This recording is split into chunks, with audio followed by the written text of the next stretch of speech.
She laughs before he finishes the joke. That is the thing about Dabareki, she always knows where he is going before he gets there. She reads him the way other people read books, easily, naturally, with the particular pleasure of someone who genuinely enjoys what they are reading. They are walking across campus in the early morning, her shoulder bumping his arm, the sun just beginning to make the day warm, and for a few minutes everything is exactly what it should be. Simple.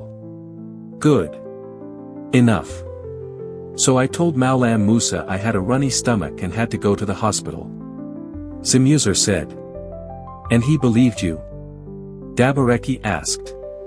He threw me out of the class. Zimuzor replied. Obviously he threw you out of the class. Zimuzor, you cannot keep doing this. You are going to fail. Dabareki said. I'm not going to fail. Zimuzor said. You missed 3 lectures this week alone. I counted. Dabareki noted. You counted? Zimuzor asked. Someone has to. Dabareki replied. She says it lightly but she means it seriously and they both know it. She has been counting because she has been watching. And what she has been watching, the gradual withdrawal, the distraction, the way his eyes go somewhere else in the middle of a conversation, has been worrying her in the quiet way that love worries, without wanting to make it bigger than it needs to be. Not yet. She stops walking. Turns to face him. Her eyes, direct, warm, and right now very serious, find his. Where are you, Zimuzor? Because your body is here but you are somewhere else. You have been somewhere else for weeks. Where are you? Dabareki asked. He looks at her. And for a moment, just a moment, he almost tells her. About the book. About Mr. Namdi. About the thing that cracked open in his chest and has not closed since. About Eri and Omachukwu and the 20-pound policy and the prophecy under the tree and the way he now sees the world as a completely different place than the world he was living in 3 weeks ago. But he does not know how to say it yet. It is too new. Too large. Too unformed. I'm fine. I'm here. Zimuzor said. She looks at him for one more beat. She does not believe him. She lets it go. Come to my place tonight. I'll make jollof. Dabareki said. I'll be there. Zimuzor promised. He is not there. He is in his room with the book. Again. For the 4th time. Reading passages he has already memorized, not because he has forgotten them but because reading them again makes the fire burn steadier. He has started taking notes now, filling exercise books with his own thoughts, his own questions, his own connections between what he is reading and what he sees around him every day. The curriculum that never told him who he was. The history that was edited before it reached him. The identity that was replaced with someone else's version of who he should be. His phone rings. Dabareki. He watches it ring. His phone rings again. Mama. He watches it ring. It is not cruelty. It is not indifference. It is the particular tunnel vision of a person in the middle of a transformation, when the thing happening inside you is so total and so consuming that everything outside it, even the people you love most, becomes temporarily unreachable. Not because they do not matter. Because you are becoming someone new and you do not yet know how to bring them with you. Days pass. Then a week. Then 2. Dabareki stops dropping by. Her calls become shorter, sharper, then stop altogether. And in the vacuum where their relationship used to breathe and move and grow, something cold and quiet settles in. Zimuzor barely notices. And the fact that he barely notices tells you everything you need to know about where his mind is. Then one morning, Mr. Namdi finds him on campus. Have you finished the book? Mr. Namdi asked. 3 times. Zimuzor replied. Mr. Namdi looks at him. Nods slowly, the nod of a man whose assessment has just been confirmed. Then you understand what needs to be done. Mr. Namdi asked. I understand what happened. I understand the history. But understanding it and doing something about it are two different things. What exactly is the plan? Who is working on this? What am I supposed to do? Zimuzor asked. There is a place in Enugu. A training academy. All boys. They are building the next generation of people who will take this mission forward. I have already spoken to the man who runs it, a man named Mr. Kruma. He is expecting you. Mr. Namdi said. When? Zimuzor asked. As soon as you are ready. And when your training is complete, I will personally ensure that you are sent abroad to further your education.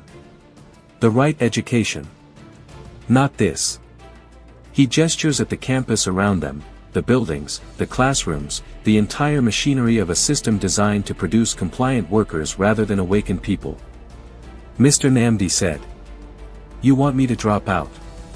Zimuzor asked. I want you to choose. Carefully. And with full understanding of what each choice costs. Mr. Namdi replied. That night, Zimuzor sits in his room for a very long time. The book is on the desk. His enrollment documents are on the desk. His phone is on the desk with 17 missed calls, Dabareki, Mama, Mama, Dabareki. He looks at all of it. And he makes his decision. He goes to Enugu the next morning. But first, he goes home. Mama opens the door before he knocks. Mothers always know. Zimuzor, what has come over you? What is all of this that I am hearing from your uncle Matsiakolo? You are dropping out of school. Have you gone crazy? Mama asked. Mama, everything they teach in that school is a lie. Our history, our culture, our identity, all rewritten by men who needed us to stay small. I can't sit in those classrooms anymore and pretend that what they are teaching me is the truth. Zimuzor said. My goodness. What have they done to my son? She is crying now, the specific tears of a mother watching her child walk towards something she cannot protect him from. Nah, if not for anything, for the poor state of your mother, please go back. Finish your education. Get your job. Then change whatever you want to change. Mama said. Mama, I've heard you. I promise, I will go back to school. But not in this country. Mr. Namdi will send me abroad when my training in Enugu is complete. You will not suffer for this. I promise you. Zimuzor said. Training? What training? Zimuzor, Mama asked. I have a morning bus to catch, Mama. Please do not worry about me. I will be fine. Zimuzor said. He hugs her. He holds her longer than usual, long enough that she feels it, long enough that she knows despite everything that he loves her, that this is not rejection, that whatever is pulling him forward is pulling him with a force she cannot compete with and should not try to. Then he steps back. Picks up his bag. And walks out of the door. The bus to Enugu leaves at 6 in the morning. He is the first one on it.